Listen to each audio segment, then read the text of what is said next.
2026년 8월 14일 새벽기도에 오신 여러분을 주님의 이름으로 축복하고 환영합니다. 오늘 우리에게 주신 하나님의 말씀은 이사야 26장 1절부터 27장 1절까지의 말씀입니다. 제가 가진 성경으로는 구약성경 997쪽에 있습니다. 이사야 26장 1절부터 제가 읽도록 하겠습니다. 1절입니다. 그날에 유다 땅에 이 노래를 부르리라. 우리에게 견고한 성읍이 있으며 여호와께서 구원을 성벽과 외벽으로 삼으시리로다. 너희는 문들을 열고 신의를 지키는 의로운 나라가 들어오게 할지어다.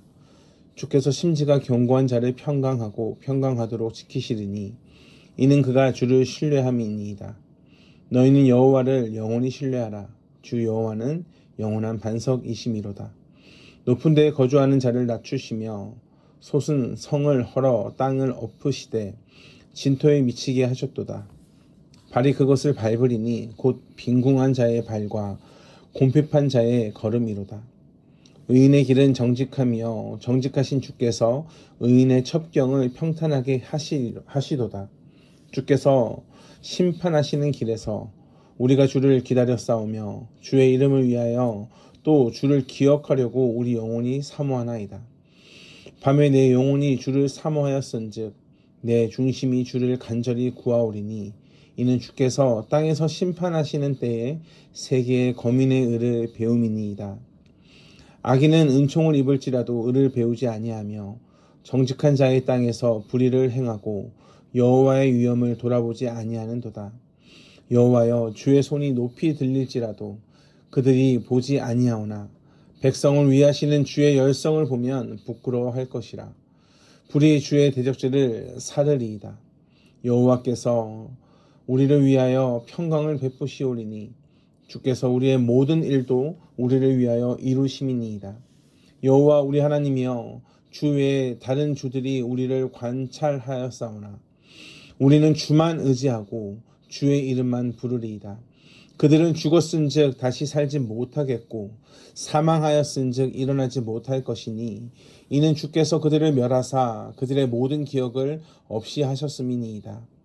여호와여, 주께서 이 나라를 더 크게 하셨고 이 나라를 더 크게 하셨나이다.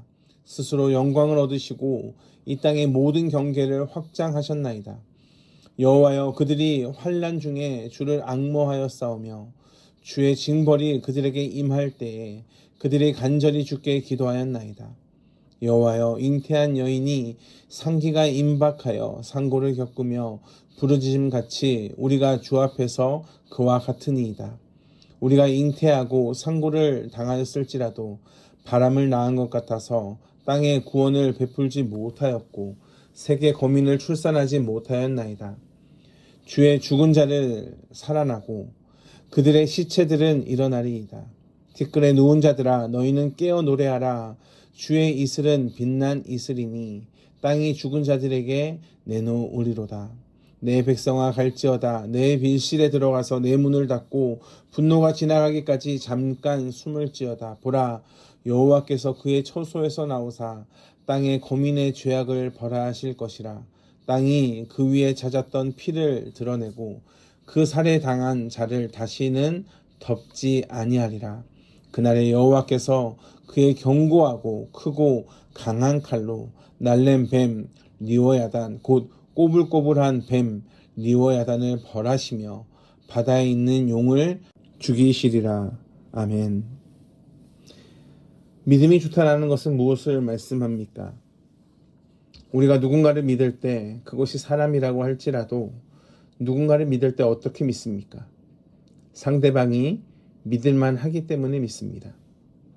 상대가 믿을만 하지 못하는데 믿으려고 하는 것이 얼마나 곤욕스러운지 모릅니다. 이번에는 잘하겠지, 이번에는 잘해야지 라는 희망이 고문으로 다가올 때 마음이 참 어렵습니다. 그러니 믿음은 내가 믿는 분이 어떠한 분인지를 알고 믿는 겁니다. 오늘 본문을 보면 이사야 선지자가 현실을 살아가는 백성을 향해 여호와를 신뢰할 것을 촉구합니다. 왜냐하면 여호와는 그들의 영원한 반석이 되시며 그들을 보호하시기 때문입니다. 비록 현실은 여전히 어렵지만 언약의 하나님, 약속을 지키시는 하나님께서 곧 백성을 회복하러 오실 것입니다. 2절을 보면 너희는 문을 열고 신의를 지키는 의로운 나라가 들어오게 할지어다 라고 말씀합니다. 여기서 말씀하시는 신의는 자신의 의가 아닙니다. 의는 없나니 하나도 없다라고 말씀하셨고 시편에서도 주의 눈앞에서 의로운 인생이 하나도 없다라고 고백하고 있습니다. 그런데 오늘의 본문의 7절에 보면 의인이 나옵니다. 10절에는 악인이 나옵니다. 근데 의인이 없는데 어떻게 의인이라 하실까? 악인은 무엇일까? 의인의 기준은 오직 언약에 있습니다. 언약 백성이 의인이라 칭함을 받는데 언약을 믿기 때문입니다. 의인은 하나님을 따라 삽니다. 그의 인생의 주권을 하나님께 맡깁니다. 그럼 악인은 누구를 따라 삽니까? 악인은 사악한 것을 따라 삽니다. 영원하지 않은 것을 따라 삽니다. 결국 그가 누구를 추종하며 사는가라는 것에 따라 의로운 사람인가 사악한 사람인가 이것이 결정이 납니다. 이사야 3장 10절부터 11절의 말씀을 보면 너희는 의인에게 복이 있으리라 말하라. 그들은 그들의 행위대로 열매를 먹을 것이다. 그러니까 의인에게 복이 있다라는 겁니다. 그들의 행위의 열매대로 열매를 먹을 겁니다. 그럼 악인은 무엇입니까? 악인에게는 화가 있습니다. 이는 그들의 손으로 행한 그 보응을 받을 것이기 때문입니다. 이미 이 두 길이 나뉘어져 있습니다.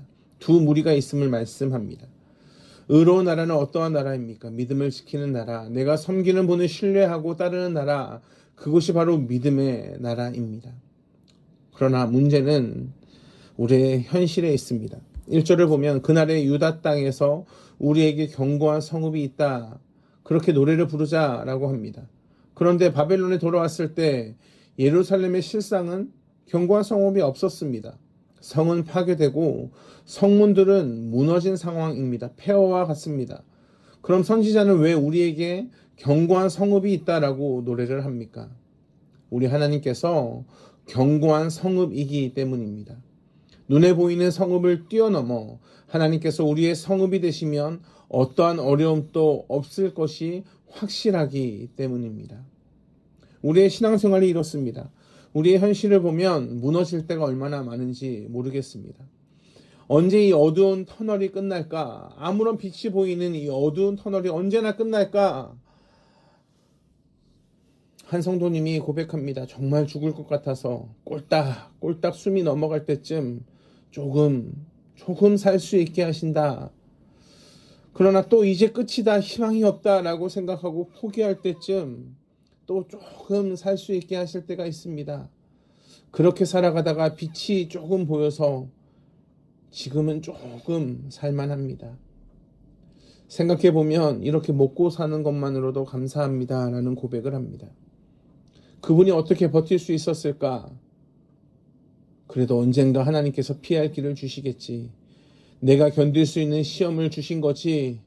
그래도 먹고 살 수 있게 하심에 감사하다. 주님의 영광이 내 목표이지 내가 잘 사는 것이 내 목표가 아니다. 나 그렇게 배웠다. 이러한 신앙을 고백함으로 하루하루 살다 보니 여기까지 왔다라고 고백하셨습니다. 오늘 이사야 선지자도 이런 믿음을 가질 것을 요구합니다. 4절입니다. 너희는 여호와를 신뢰하라. 누구를 신뢰하라고요? 여호와를 신뢰하라. 왜냐하면 주 여호와는 영원한 반석이심이로다 라고 고백합니다. 하나님이 역전을 이루실 것이기 때문입니다. 5절입니다. 높은 데에서 거주한 자를 낮추시며 솟은 성을 헐어 땅에 엎으시되 진토에 미치게 하셨다. 하나님이 다 무너지게 하실 겁니다. 8절과 15절의 심판에 대해서 말씀하십니다. 그런데 하나님은 의로우신 하나님인데 왜 굳이 이런 심판을 하셔야 할까? 심판이 있어야 악인들이 진정한 의를 알게 되기 때문입니다. 심판이 없으면 불신자들은 하나님의 의에 대해서 배울 기회가 없습니다. 그냥 그렇게 살다가 목숨을 잃게 됩니다. 사람은 자기가 보고 느낀 것을 믿습니다. 노아의 홍수의 심판, 소돔 고무라, 그 성에 임한 유황불, 이런 것을 듣고 목격해야 그들은 내가 잘못했구나라는 것을 알게 됩니다. 그렇게 보면 죽음은 그들에게, 그 악인들에게 주시는 하나님의 마지막 기회다라고 할 수 있습니다. 죽음 앞에 자신의 연약함을 고백하고 주님께 돌아오는 분들이 계십니다. 그것이 얼마나 큰 은혜인가. 내가 마치 영원히 살 것처럼 기고만장한 분들이 계십니다. 내가 건강관리를 잘한다, 좋은 음식을 먹는다, 검사를 받아보면 다 내 나이보다 훨씬 젊게 나온다. 그럼에도 불구하고 그들도 죽음 앞에서 아무런 힘을 쓰지 못합니다. 주님은 모든 사람에게 공평한 기회를 주고 계십니다. 사랑하는 성도 여러분, 그러니 우리는 얼마나 복을 받은 자들입니까? 진정한 인생의 목적과 방향을 알고 영원한 하나님을 신뢰하며 살 수 있는 자가 바로 우리입니다. 10절을 보면 악인들은 은총을 입어도 행복을 누리게 해줘도 여호와의 위엄을 돌아보지 않습니다. 나중에 그들의 어리석음을 마주하게 될 것입니다. 핑계할 수 없습니다.